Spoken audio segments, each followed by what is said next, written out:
All right, let's take a quick look at the technicals of our survival shack in a container. I will start with 2x2s in the corrugation recesses. Cut them just a little bit short, put a T-nut and a bolt on either end, then you can tighten those down. You don't need the 2x4s for strength because you've got the container that's providing the strength. Then you can interior sheathe, you can insulate behind however you feel necessary. Just like a regular house, this thing has to breathe. We have an intake vent, which it has a bug screen over a PVC U that comes down into the container.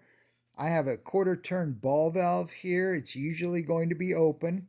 And then also you can put a cap on the end. This is in case of emergency, which we'll get to down here. But if you need to shut off this and run some filtered air, you can close this ball valve, you can cap it off. This would operate just like a bathroom vent. You could probably fashion a ball valve in here also in case of like a nuclear winter type thing.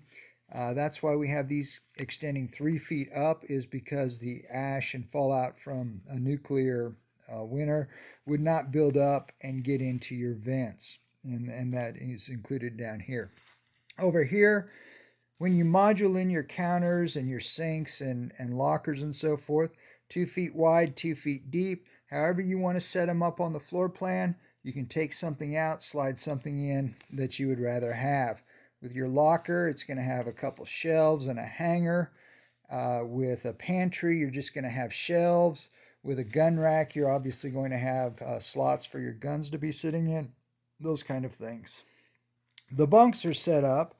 The bottom bunk is 1 foot 9 inches off the floor, about 3 feet between the hinges, a little less than 3 feet between the bunks. Obviously, you'll have mattresses in here.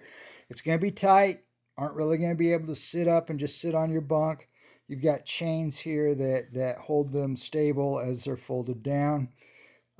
Again, this is an emergency use type thing. This isn't necessarily we live here for the rest of our lives. Now, this is in case you're setting up for worst case scenario, a nuclear attack or something where the air is compromised. You're going to close your regular vents. You're going to open these ball valves. These will usually be shut because you don't want to be running it through the filters and using those up unless you absolutely have to. This is a large PVC tube sealed on both ends with PVC pipes coming in. You've got PVC T-valve that comes through there. That's actually your inlet, but that is in these filters, which are smaller diameter PVC in here. These are filled with charcoal and cotton batting. You can look up online how to build an air filtration system such as this. This is emergency use only. You can have, but this way you can have spare filters already set up. If these get used up and they're no longer filtering the air, you can put in replacements and be ready to go again. But really, that's the technicals of this whole thing. It's really simple to put together.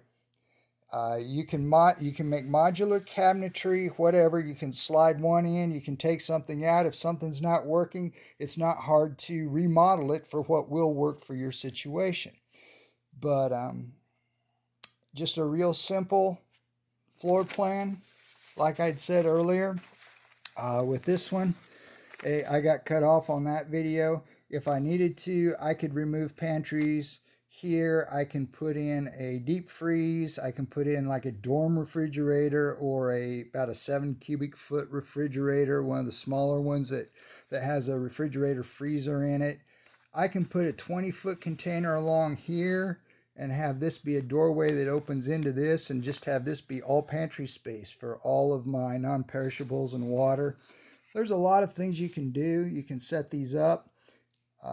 But again, I have this set up in a survival situation, not really for day-to-day living. But hopefully that kind of clarifies it for people out there who are interested. And if you have any questions, hit me up. I'll be glad to answer to the best of my ability. Take care.